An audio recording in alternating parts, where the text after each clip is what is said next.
کتنے ہی راز آشکار ہو رہے تھے مجھ پر. کیا زندگی ہے ہم انسانوں کی، کتنے حقیر ہو جاتے ہیں ہم کبھی کبھی. کیا یہ میرا مرید ہے یا میں اس کا مرید ہوں؟ کیا میں نے کبھی کسی سے محبت کی، یا اللہ سے محبت بھی اس کی طرف سے عطا کردہ کوئی تحفہ ہے میرے لیے؟ جسے میں اپنی کامیابی سمجھ رہا تھا وہ تو اصل میں اس کی دعاؤں کی مرہون منت تھی. ایسا ہی ہے، اسی کی دعاؤں کا نتیجہ ہے کہ میں گرتے گرتے سنبھل گیا تھا، ورنہ میں بھی ایک کے بعد دوسری، دوسرے کے بعد تیسری محبت کیے جاتا اور مجھے احساس تک نہ ہو پاتا کہ میں محبت نہیں، ہوس کا پجاری ہوں. ہماری زندگی اتنی بھی طویل نہیں کہ ہم ایک کے بعد دوسری اور پھر تیسری یا چوتھی محبت کرتے پھریں. عجلت میں کی گئی محبتیں کبھی پائیدار ثابت نہیں ہوتی. یہ تو اصل میں ہوس کا رچایا کھیل ہے جو ہمیں ایک دوسرے اور پھر تیسرے انسان کی طرف پر لے جاتا ہے.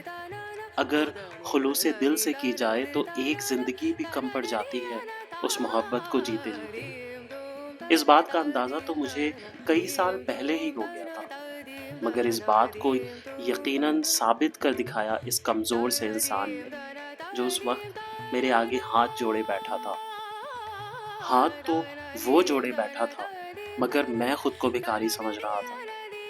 مغرب کی اذان سنائی تھی. مغرب کے وقت ایک عجیب سی سوگواری طاری ہو جاتی ہے مجھ پر، اور یہ تو تھا ہی قبرستان.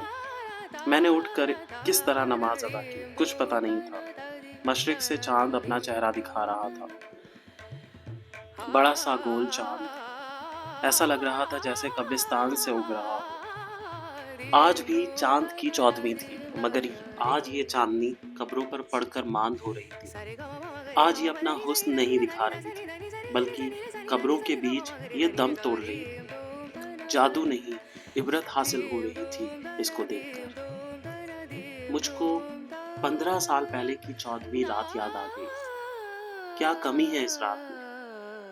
تب بھی میں وہ اور چاندنی رات تھی، آج بھی میں وہ اور چاندنی رات ہے. بس فرق صرف ریت اور ٹیلے اور قبرستان کا ہے. نہیں، فرق تو حقیقت کا ہے. جب میں دھوکے میں تھا اور آج میں نے حقیقت کو پا لیا تھا. سفیان، تمہیں مجھ سے معافی مانگنے کی ضرورت نہیں، معافی تو مجھے تم سے مانگنی چاہیے. میں نے تمہارے ساتھ بہت برا کیا، اور یقین کرو جب میرے ہاتھ دعا کے لیے اٹھے میں نے سب سے پہلے اپنے گناہوں کی معافی مانگی اپنے رب سے.